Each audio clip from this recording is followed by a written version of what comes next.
Alô galera que gosta, que acompanha o futebol goiano, forte abraço a todos vocês, em especial aos esmeraldinos. Vou fazer aqui uma análise desta derrota do Goiás para o Santos, 3-2, 13ª rodada do Campeonato Brasileiro. O time alviverde segue na lanterna da competição com 9 pontos. Bem, primeiro quero apresentar as estatísticas do jogo. Posse de bola, 54% para o Goiás, 46% para o Santos. Finalizações, 14-10. Escanteios, 2-4. Defesas dos goleiros, 2 de cada lado. Passes, o Goiás trocou 384 com 83% de aproveitamento. O Santos trocou 321 com 78% de aproveitamento. Cruzamentos, o Goiás acertou 1 em 18. O Santos acertou 4 em 11. Bom, o jogo marcou a estreia do técnico Anderson Moreira. Quero primeiro focar nisso. O que é que o Anderson apresentou de diferente taticamente? Basicamente, um ponto. Ele, ao invés de marcar no 4-1-4-1, ele está marcando no 4-4-2. O Goiás vinha marcando no 4-1-4-1 desde aquele jogo contra o Santo André, com exceção do primeiro tempo contra o Sport, no comando do Thiago Largue, que o Goiás marcou no 4-4-2. Agora, o Anderson parece, pelo menos nesse primeiro jogo, foi essa a forma que ele escolheu para marcar. Então imagino que ele vai continuar com este desenho de marcação no 4-4-2. E o jogo, O Goiás, no início, não mostrou uma diferença no formato de jogar. Uma equipe que ainda trabalha muito com a bola longa, especialmente quando estava 11 contra 11 ali, dificilmente o Goiás saía com a bola no chão, ficava trabalhando com esses lançamentos, e foi assim que o Goiás criou as duas principais oportunidades do primeiro tempo. Em uma que sai o gol, o David Duarte lança nas costas do lateral esquerdo, o Queco domina e toca para o Vinícius fazer, e uma outra no lançamento nas costas do lateral direito do Santos. O Jefferson invadiu a área, mas não conseguiu executar o passe com qualidade e a zaga acabou afastando. Já o Santos explorava muito o lado esquerdo da defesa do Goiás, com o Marinho jogando em cima do Jefferson. Teve todas aquelas polêmicas do primeiro tempo, dos pênaltis. Eu acho que o Arthur acertou nas duas decisões. Para mim, o primeiro pênalti, o David Duarte desloca a perna ali do Lucas Braga. E o segundo tempo, o segundo lance, eu vi o Sandro indo para a disputa da bola. A bola passou, bateu no braço dele, mas ele não teve intenção alguma de colocar a mão na bola. Ele estava numa disputa de bola pelo alto, inclusive. O atacante do Santos fura, e aí ele é surpreendido com a bola tocando no seu braço.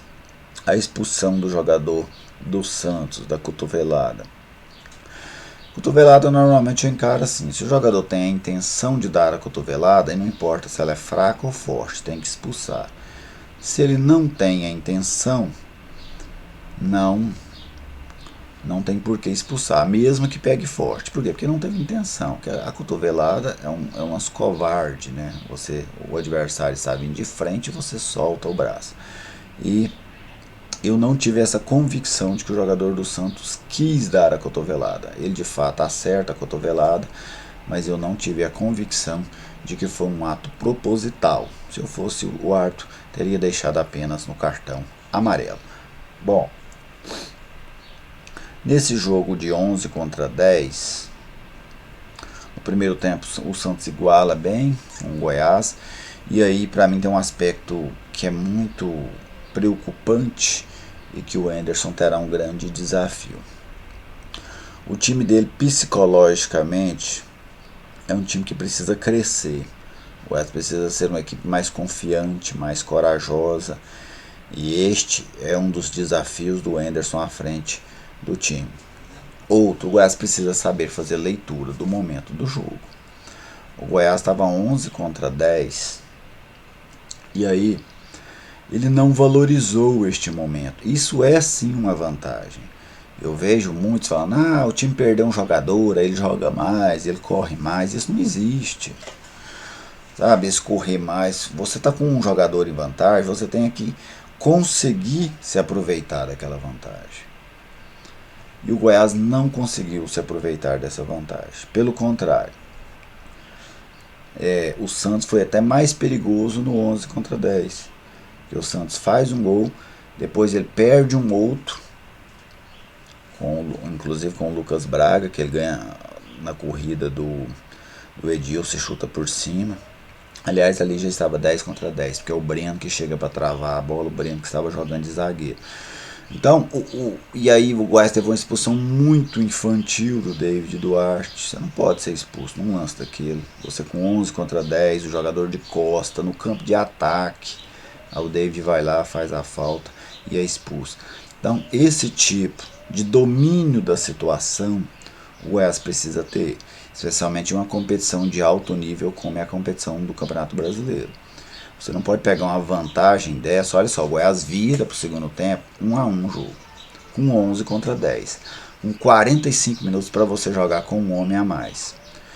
O Goiás, em poucos minutos, ele toma um gol e teve um jogador expulso. Jogou a vantagem numérica fora, que ele tinha de jogadores, e entrou em desvantagem do placar. Isso é típico de um time que não tem controle da situação, de um time que não joga em alto nível, porque o Goiás não joga em alto nível. Eu venho citando isso lá na Rádio Bandeirantes e cito aqui no canal também. O Goiás é hoje o time de pior desempenho dentro da Série A, com alguns concorrentes sérios, o Coritiba é um time de um desempenho muito ruim, Bahia, Botafogo, eu acho que são essas 4 piores equipes de desempenho dentro da competição, mas o Goiás talvez seja a pior neste momento entre todas elas, por coisas como essa. É um time que não consegue controlar a partida, mesmo quando ela é favorável a ele. Outro ponto que para mim o Anderson erra, ele precisava ter reforçado um auxílio ao Jefferson, porque já que quer jogar com o Jefferson, que para mim é um erro, não vejo tanta diferença entre o Jefferson e o Caju. Para mim são 2 jogadores que não têm condições de ajudar o Goiás na Série A. O Goiás precisa de um lateral esquerdo urgente. Assim como eu vejo o Goiás falando de volante, de meia, de zagueiro, o Goiás precisa de um lateral esquerdo para ser titular, não para concorrer, disputar a vaga com os que aí estão. Mas o Anderson precisava ter dado uma força ao Jefferson, porque o Santos jogou o tempo inteirinho nele. Ainda tem a limitação do jogador. Então o Santos, o segundo gol sai dali, foi um azar do Jefferson, mas por quê? Porque o Santos já estava explorando ali. O Santos perde um outro gol, que a bola vem da direita e o Lucas Braga chuta por cima do gol. E o Santos faz o terceiro gol em uma jogada também em cima do Jefferson pelo lado direito. Então era nítido, que o Santos despejava o seu jogo em cima do lateral esquerdo alviverde. O Goiás teve azar, 2 lesões no primeiro tempo, e isso, além de você ter que trocar os jogadores, você ainda criou uma situação que o Anderson só podia mexer uma vez durante o jogo. Se ele não mexe no intervalo, tanto é que quando ele foi mexer, ele fez 3 trocas de uma vez, porque você só pode fazer as substituições em 3 momentos. O Goiás queimou 2 destes momentos ainda no primeiro tempo. Gostei dos extremos do Goiás. Achei que o Queco fazia uma boa partida até se contundir. O Vinícius Lopes fez um bom jogo até se cansar. E o Vitor Andrade, para mim, foi o principal jogador do time na partida. Fez 2 gols, um não valeu, foi anulado de maneira correta, mas ele foi o jogador mais agudo deste time do Goiás. De longe, o jogador que mais levou problemas à defesa do Santos. Então o Anderson vai ter esse desafio aí para frente, de fortalecer essa equipe psicologicamente. Esse time precisa saber o que ele quer dentro do jogo, que em alguns momentos dá essa sensação de que o time não sabe o que quer, as ações não têm uma razão específica. Estou saindo para marcar por isso. Estou cometendo essa falta por isso. Estou deixando de fazer essa falta por aquilo.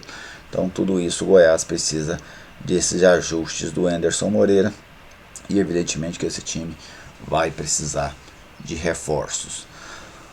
De quem mais eu gostei, né? Citei aí dos extremos.